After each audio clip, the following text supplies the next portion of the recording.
Hi, my name's Phil. I like talking about politics, and in this video I'd like to discuss the Tory MP who thought he couldn't manage on his former ministerial salary of £120,000 a year, several times the national average, and so boosted his coffers with a load of consultancy jobs. Now, this is very much linked with a policy in Labour's manifesto, because one of Labour's first policies to be implemented, according to the manifesto, is a ban on second jobs for MPs which involve lobbying or consultancy. But this Tory MP in question, who has 6 of these second jobs, as well as still being an MP, George Freeman, he thinks he's going to be fine. So does he think he's spied a loophole? And if so, what should Labour do about it? Because the issue of second jobs for MPs is quite an important one in many ways. Second jobs, particularly for private advisory roles, not only have the potential to distract MPs from their parliamentary duties, but corruptly create conflicts of interest. For example, what if your paid work requires you to advocate for something that is in the interest of your employer, but against the wishes of your constituents?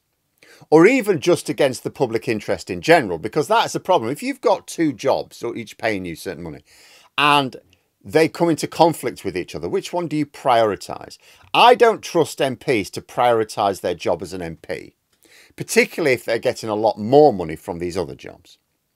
You know, MPs should never be in this position. So Labour have this policy of banning second jobs, though with some exceptions when the policy was nailed down properly. But what exactly will Labour be banning, and why does this Tory MP with his 6 consultancy jobs think he'll be fine? So let's first of all look at the detail as it's known right now. So the Labour manifesto, then I'll refer to a recent debate led by the new Leader of the House of Commons, Lucy Powell. So the manifesto first. As I always say, the devil is in the detail. Look at the precise wording. That is what's important here. This is what Labour had to say in their manifesto. Quote, "The absence of rules on second jobs also means some constituents end up with MPs who spend more time on their second job or lobbying for outside interests than one representing them." Now, before I get onto the action, this line is important because it suggests that Labour specifically want MPs to not have conflicts of interest, even when it comes to time spent when it comes to that income. They don't want MPs prioritising second jobs at all. It's not just where there's a conflict of interest in the normal sense arising, just that conflict of time arising, right? And the reason why I say this is important in this context is because Freeman's argument about his 6 consultancy jobs not being affected are on the basis that he's not lobbying or advising on UK public affairs, but helping businesses raise private investment.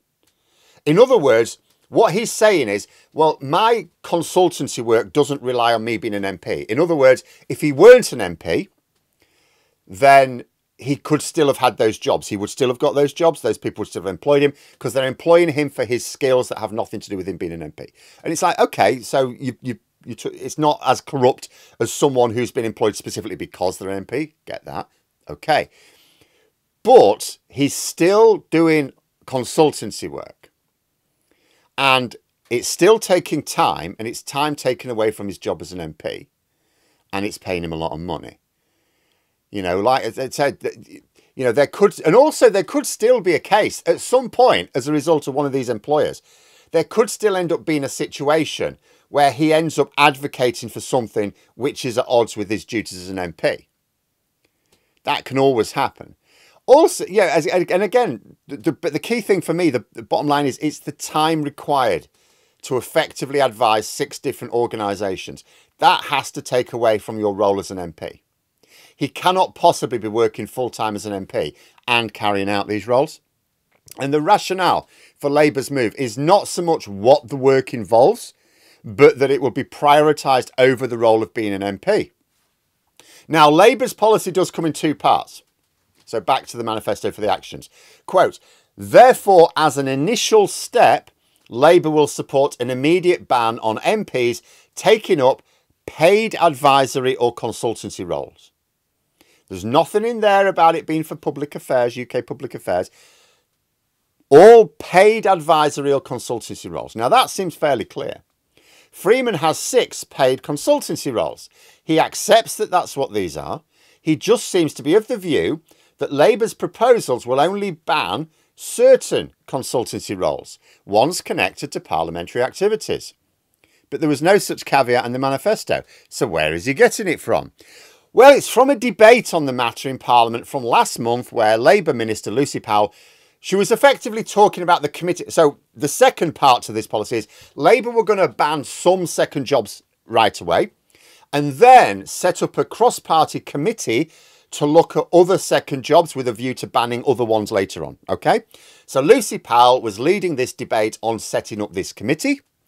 And part of the debate involved talking about what Freeman is taking to be a loophole in the system. And, you know, it's already supposed to be against the rules for an MP to take up paid advocacy work of the sort only an MP could do, by the way.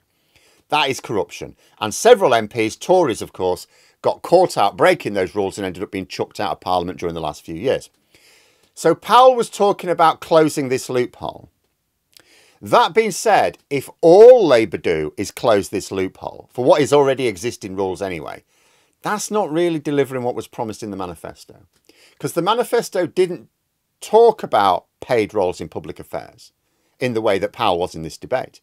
It talked about just consultancy and advisory roles in general, like as in all of them, and that these would be banned quickly as a first step. So what seems to be happening here is Labour in this debate were putting the emphasis on public affairs consultancy and advisory roles, which Freeman is taking to mean, and he may be right, that their initial step is now the more limited action of banning jobs for lobbying on public affairs matters and then looking at other ones later on. But that's not what was in the manifesto. In the manifesto, like I said, the moves against second jobs are in two parts. The first part banning certain types of second income immediately, but that is all consultancy and advisory roles. The second part launching a review to look at potential forms of second jobs to decide which are fine, which should be banned. Because, for example, there are some jobs which MPs reasonably need to do, although the hours need to be limited. Like being a doctor or a lawyer, for example, you have to engage in regular work in order to maintain registrations so that you could still practice after you leave Parliament, whether by choice or the voter's choice.